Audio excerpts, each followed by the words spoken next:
Ah, une bonne journée qui commence, on va voir un peu qui c'est qui a rejoint le Discord récemment. Alors lui, il l'a depuis 2020. Ok, il a une chaîne YouTube, ça peut être pas mal. Ouais. Ah, là, il y a un site web. Ok, bon, peut-être qu'on aura accès à un blog intéressant. On va voir ce qui se passe. Ok, donc c'est un GitHub page qui redirect vers un 404. Je pense qu'il y a moyen de faire quelque chose là-dessus. 5 minutes later. Alors, voyons si ça réussit. J'actualise la page, toujours le même domaine. Hop, et voilà. On pointe maintenant vers quelque chose qu'on possède. Et bonjour à vous, on se retrouve dans cette vidéo. Comme vous l'avez vu dans le titre et la petite intro scénarisée, donc j'ai voulu changer par rapport à d'habitude. J'ai essayé de faire un petit truc scénarisé. Bon, je sais pas si ça vous a plu, mais n'hésitez pas à me le dire dans les commentaires. Et on va parler du domain takeover. Alors, qu'est-ce que c'est? Comme son nom l'indique, c'est le fait de prendre le contrôle d'un domaine qui ne nous appartient pas. Alors, effectivement, il y a des conditions, on ne peut pas le faire tout le temps, mais dans certains cas, quand il y a une redirection qui est mal faite, on verra ça ensuite, il y a moyen de faire pointer vers un site que nous possédons et du coup après on peut rediriger vers un autre endroit, on peut faire du scam, du phishing, ce genre de choses, donc c'est assez dangereux, faut faire attention et il y a moyen d'éviter ça. Mais on va voir comment faire pour faire du domain takeover. Donc en fait, le principe ça repose sur un enregistrement DNS qui s'appelle le CNAME. Le CNAME en fait qu'est-ce que c'est? C'est une sorte d'alias qu'on va utiliser pour dire en fait tel site-là, par exemple toto.com, en fait, quand tu vas sur toto.com, ça redirige vers titi.com. Donc ça, c'est via un enregistrement CNAME. On peut le voir ici, donc on se retrouve sur AWS, parce que j'ai enregistré, alors c'était pas pour la vidéo en question, mais j'ai un nom de domaine de test qui s'appelle sinuslabs.click, sur lesquels je fais plein de tests, plein de choses, et là, du coup, je l'ai utilisé pour faire cette vidéo. Donc ici, en fait, j'ai un domaine tout à fait classique, sinuslabs.click. Dedans, j'ai différents enregistrements DNS, dont du c'est quoi, c'est name system, name server, je sais plus. Bon, en gros, c'est le nom classique, différents enregistrements, machin, et on a un CNAME qui en fait, donc j'ai créé myinsanewebsite.sinosapps.click. Donc en fait, quand on arrive dessus, on est redirigé vers un GitHub qui s'appelle myinsanewebsite.github.io. Le problème, c'est que quand on tente d'accéder à ça, en fait, alors, je crois que c'est encore dans le cache, ou c'est que j'ai pas supprimé les informations. Voilà, c'était encore dans le cache. J'avais fait les tests avant. Quand on va dessus, on peut voir qu'on a un 404 non-found au niveau de GitHub page. C'est-à-dire qu'en fait, bah, le site n'existe pas. Il a existé. Ça redirige bien sur ce qu'on a vu là sur le github.io, mais le problème c'est que le site n'existe pas. Et dans ce cas-là, il y a possibilité de faire un domain takeover. Ici, il y a un repo qui s'appelle Can I Take Over XYZ, qui en fait est une liste de tous les domaines qui peuvent être sur lesquels on peut faire du takeover. Et ça nous dit s'ils sont vulnérables ou pas.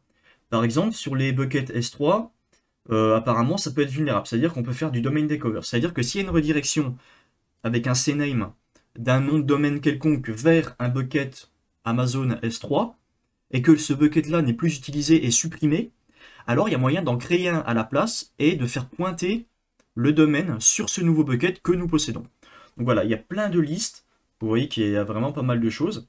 Et normalement, il y a pour Heroku aussi, qui est vachement connu au niveau du hosting.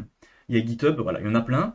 Et même à droite de ça, vous voyez les, euh, les, les issues qui ont été ouvertes par rapport à ça. Donc par exemple, pour GitHub, si on va sur celle-ci, on peut voir que ça avait été ouvert en 2018 et que cette personne avait fait un POC, Proof of Concept, pour montrer, pour expliquer la marche à suivre pour faire du domain takeover. Et si on va sur son site, on peut voir que bah, c'est la même personne, c'est la même photo de profil, il met même un lien vers son site. Et dessus, on peut voir qu'en fait, il a été récompensé via une plateforme de bug bounty de 8000 $. Et il montre comment, donc là il explique un peu le principe avec le signing, tout ça, et il montre comment il a fait sur différents services. Donc là il le montre pour le S3, les buckets S3, donc takeover, comment faire, pour GitHub Page, ainsi de suite. Il met même une petite regex si on veut automatiser le process pour vérifier si on a un 404 lorsqu'on arrive sur une certaine adresse. Si c'est le cas, eh ben, potentiellement on peut faire du takeover derrière. Il y a aussi un autre outil qui s'appelle Subover. Bon, malheureusement, il est alors pas forcément déprécated, mais en tout cas, il est plus maintenu, qui nous permet d'automatiser toutes ces tâches. C'est-à-dire que on va potentiellement soit donner un subdomain, soit lui donner une liste de subdomains. Et lui, en fait, il va faire des checks automatiques. C'est-à-dire qu'il va aller dessus, sur le domaine qu'on lui donne. il va regarder s'il y a un CNAME, donc un alias qui redirige vers une de ces applications-là. Donc lui, en l'occurrence, il check tout ça.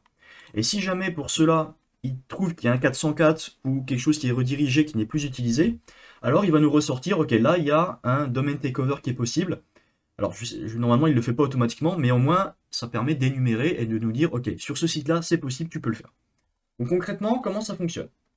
Là, on a vu des petites ressources, et évidemment, je vous mettrai les liens dans la description si vous êtes intéressé. Donc ici, donc là, je trouve un lien, ok, My Inside Website. Moi, normalement, bon là, en l'occurrence, j'ai accès à ça, je peux modifier les informations, mais on va partir du principe que c'est un site sur lequel je tombe, je n'ai aucune idée du propriétaire et j'ai pas accès à la modification de ce site. Moi, pour l'instant, de mon côté, en tant qu'attaquant, on va dire, j'ai que ça. Donc, ok, je sais qu'il y a un 404 not found. Maintenant, quelle est la marche à suivre? En fait, pour savoir vers quoi ça redirige, je peux faire un... Alors, il y a différents outils, par exemple, il y a Dig qui existe. On peut faire aussi un NSLookup. Donc, vous cherchez directement NSLookup sur Internet, vous cliquez dessus. On met le nom de domaine. On va trouver les records DNS. Et là, ok. Là, on voit qu'il y a des A-records, machin, on voit un CNAME. Donc là, nous, on cherche le CNAME. On sait que le CNAME, il redirige vers ceci. Parce qu'on se rappelle que moi, je vous ai montré ça avant, pour vous montrer. Mais ça, on n'a pas accès à ce panel-là. Donc, il faut regarder, en tant qu'attaquant, il faut regarder les enregistrements DNS, qui, eux, sont publics. On va chercher le CNAME, et on voit que, en fait, ceci, My Insane, j'aurais dû trouver un nom plus facile, j'arrive pas à le prononcer, myinsanewebsite.signalstabs.click redirige en fait vers myinsanewebsite.github.io. Alors c'est pas tout le temps le même cas, ça aurait pu être par exemple toto.signalstabs.click qui redirige vers myinsanewebsite.github.io. Donc ça c'est propre à chacun, vous mettez ce que vous voulez. Bon, moi pour l'exemple, j'ai mis un truc identique, mais ça aurait pu être n'importe quoi.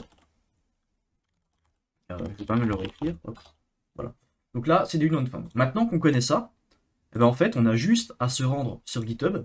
Moi, je le fais avec mon compte principal, mais vous pouvez créer un compte secondaire juste pour faire cette opération. On va créer un nouveau repo qui possède le même nom, alors il faut enlever le point derrière, qui possède en fait le même nom que l'enregistrement CNAME vers lequel il est redirigé. C'est-à-dire que une fois qu'on aura créé ces nouvelles pages GitHub page, ici, en fait, ça va nous redirect vers ce lien-là que nous contrôlons. Et du coup, on pourra mettre ce qu'on veut dessus. On va le mettre en public, donc on donne le même nom qu'il y a dans l'enregistrement CNAME, ici. On le met en public, on l'initialise avec un readme, pour plus tard ce sera plus simple, et on crée le répertoire. Ok, maintenant on est dans le répertoire. Donc qu'est-ce qu'on va faire? On va créer un fichier juste pour le POC. On va l'appeler index.html, parce que ce sera la première page sur laquelle on va arriver. Et hello YouTube. Don't forget, parfait, j'arrive pas à écrire, don't forget to subscribe, hein, on se fait toujours de la pub. Voilà, n'oublie pas de t'abonner. Hop, on fait un petit byte rose, on commit, ouais, on enregistre, c'est bon. Et maintenant, le problème c'est que, donc là c'est bien créé, mais là si on actualise, il se passe toujours rien. Pourquoi? Parce qu'en fait, on a bien créé un domaine, un nouveau repository GitHub, il est bien en public, il est bien initialisé, mais le problème c'est que c'est pas encore considéré comme une GitHub page. Il faut faire des choses en plus. Donc là, on va se rendre dans Settings, ici. On va aller dans Page. Et là, vous voyez que pour l'instant, ici, c'est pas considéré, le repository n'est pas considéré comme un GitHub page. Donc dans Branche, on va sélectionner notre master ou main, ou peu importe comment vous l'avez appelé, mais la principale. Là où on a écrit ici notre code, donc là on voit que c'est dans master, c'est la branche principale, il n'y en a pas d'autre de toute façon. Ici on met master, on laisse comme c'est, et on save. Donc là, c'est bon, ça va prendre un peu de temps. Et maintenant, en fait, le champ custom domain, on va ajouter dedans le nom du site qui est utilisé pour faire la redirection. Donc le site principal, le domaine, c'est myinsanewebsite.click qui redirige vers le cname.github.io. Donc ici, dans notre page, le custom domain, on va mettre la page de base qui redirige vers le GitHub page. On met ça, on save. Donc là, ça va prendre un petit peu de temps. Si on va dans le code, enfin au niveau des actions, normalement, on peut voir que voilà, c'est encore en déploiement, ça va prendre du temps. Donc on se retrouve une fois que c'est terminé. Voilà, donc normalement, au bout de 2-3 minutes, peut-être un peu moins, peut-être un peu plus, où le workflow, donc les actions seront terminées. On peut retourner sur Settings, et là, toujours dans Page, qu'est-ce qu'on voit? On voit que maintenant, notre site, il est bien live à cette adresse-là. Donc, c'est l'adresse qu'il y avait au départ, où on avait un Not Found. Donc, si, effectivement, on va sur ce lien-là, et ben en fait, donc c'est bien myinsidewebsite.signostaples.click, donc on n'y a pas accès. Hein. Ça, c'est quelqu'un qui a enregistré ce sous-domaine-là, qui redirige vers un GitHub, mais là, normalement, on n'y a pas accès. Et malgré le fait qu'on n'y ait pas accès, on a quand même réussi à prendre le contrôle de ce sous-domaine-là, et forcément, d'écrire ce qu'on voulait. Donc là, j'ai mis un petit truc sympa en mode abonnez-vous, mais on pourrait rediriger vers une page de scam. On pourrait faire en sorte de faire une page de phishing, par exemple, n'importe quoi pour du PayPal ou ce genre de choses. On pourrait rediriger vers n'importe quoi. On pourrait demander à l'utilisateur de rentrer des informations personnelles, ce genre de choses. Donc c'est vraiment très, très dangereux. Il faut faire attention. Et en fait, quelle est la remédiation par rapport à ça? Tout simplement, ne pas laisser des alias vers des sites ou des liens qui ne sont plus actifs, qui ont été supprimés. Donc si ici, je considérais que moi, c'était un site légitime, que j'avais ça dessus, si jamais ici, je supprime le repo GitHub, le GitHub page, ici, il ne faut pas oublier également de supprimer l'alias, le CNAME, qui correspond à ça. Si je supprime ça, il n'y a plus aucun moyen de faire du domain takeover sur ce nom-là. Donc voilà, c'était une vidéo assez courte, j'espère que vous aurez compris, je vous ai donné des petits exemples. N'hésitez pas à me dire également si ça vous a plu le petit scénario que j'ai mis au début pour vous montrer un petit peu en pratique comment ça fonctionne. Je crois que j'ai à peu près tout dit. Domain takeover, voilà, on a pris le contrôle. Là, si on fait une actualisation, on voit qu'on y a accès. Donc n'hésitez pas à me dire ce que vous en avez pensé. N'hésitez pas à laisser un petit pouce bleu, ça fait toujours plaisir. À vous abonner pour être au courant des prochaines vidéos. Et on se dit à la prochaine. Allez, bye.